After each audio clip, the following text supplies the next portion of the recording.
अजा एकादशी। अजा एकादशी समस्त पापों और कष्टों को नष्ट करके हर प्रकार की सुख समृद्धि प्रदान करती है। भाद्रपद मास के कृष्ण पक्ष की इस अजा एकादशी का व्रत आज भगवान विष्णु के उपेंद्र स्वरूप की पूजा आराधना की जाती है। व्रत और पूजा का विधान तो सभी एकादशियों का एक ही होता है और एक ही एकादशी भी इस एकादशी का भी अपवाद नहीं है। धर्मराज युधिष्ठिर ने विनय पूर्वक भगवान श्री कृष्ण से कहा, हे देवकी नंदन, अब आप मुझे भाद्रपद के कृष्ण पक्ष की एकादशी के बारे में बतलाइए। इसका क्या नाम है, विधान तथा मातम्य है, यह जानने की मेरी बड़ी प्रबल इच्छा। भगवान श्री कृष्ण ने कहा, हे कुंती पुत्र, जन्म के सभी प्रकार के समस्त पापों को नाश करने वाली इस एकादशी का नाम अजा एकादशी है। इसके व्रत के करने से मनुष्य सब पापों से मुक्त हो जाता है। जो मनुष्य इस दिन भगवान हरिषिकेश का पूजन करता है उसको अवश्य वैकुंठ की प्राप्ति होती है। अब मैं इसकी कथा कहता हूँ, आप ध्यान पूर्वक सुनिए। सतयुग में सूर्यवंश में सत्यवादी हरिश्चंद्र नामक एक महान प्रतापी चक्रवर्ती सम्राट थे। एक बार उन्होंने अपना संपूर्ण राज्य राज ऋषि विश्वामित्र को दान कर दिया और दक्षिणा चुकाने के लिए अपनी पत्नी, पुत्र तथा स्वयं को दास के रूप में बेच दिया। राजा शमशान में चांडाल का दास बनकर सत्य को धारण करता हुआ मृतकों का वस्त्र ग्रहण करता रहा, मगर किसी प्रकार भी सत्य से विचलित नहीं हुआ। कई बार राजा चिंता के समुद्र में डूबकर अपने मन में विचारने लगता कि मैं कहाँ जाऊं, क्या करूं जिससे मेरा उद्धार हो।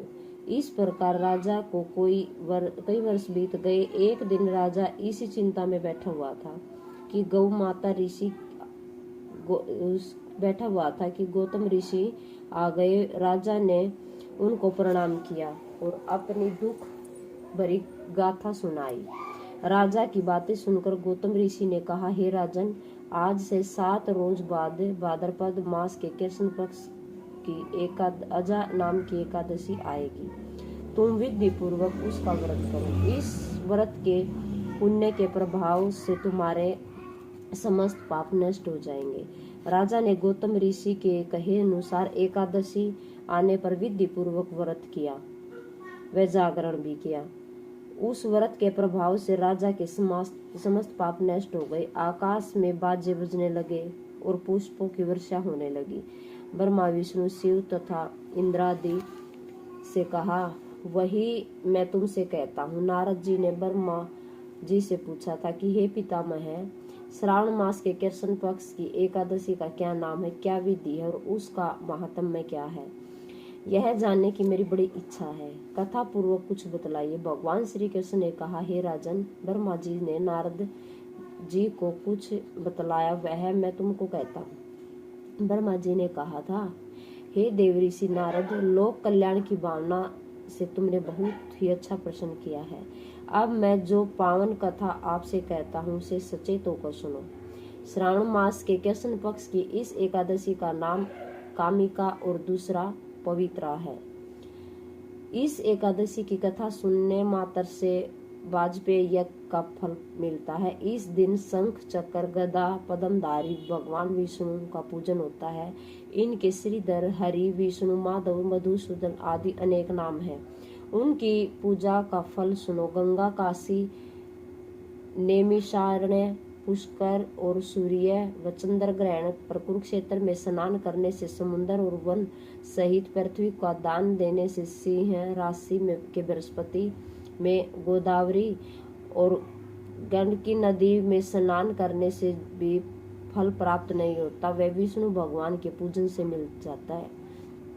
जो मनुष्य श्रावण मास में भगवान की पूजा करते हैं वे देवताओं, गंधर्वों और सूर्य आदि सभी की पूजा कर लेते हैं। हे नारद, भीषण पापों के कीचड़ में फंसे हुए और संसार रूपी समुद्र में डूबे हुए मनुष्य के लिए कामिका एकादशी का व्रत ही उद्धार करने वाला है। इससे बढ़कर पाप नाशक कोई उपाय नहीं है। स्वयं भगवान ने यही कहा है। इस एकादशी के व्रत के प्रभाव से जीव बुरी योनियों को प्राप्त नहीं होता। इस एकादशी को भक्ति पूर्वक भगवान को तुलसी दल अर्पण करने वाले संसार में ऐसे रहते हैं जैसे जल में कमल। इस व्रत के प्रभाव से अंतिम समय में मनुष्य यमराज की यातना तथा नरक के दर्शन नहीं करता और सीधा स्वर्गलोक को जाता है।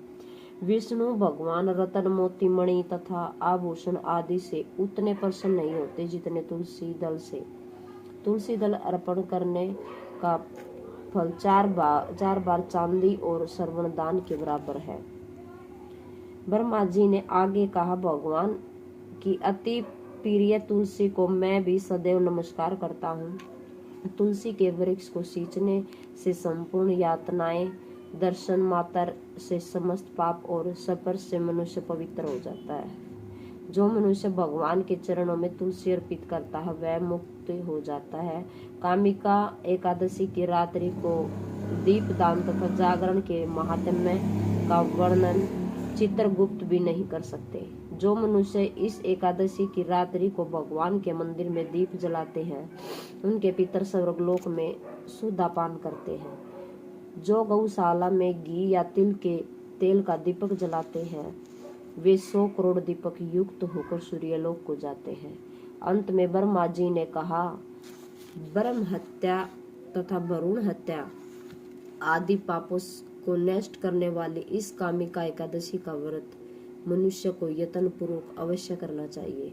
व्रत करने पर तो सभी कामनाओं की पूर्ति होती है। इस कामिका एकादशी के मातम्य को श्रद्धा पूर्वक पढ़ने या सुनने वाले के भी समस्त पाप नष्ट होकर उसे विष्णु लोक की प्राप्ति होती है। बोलो विष्णु भगवान की जय हो।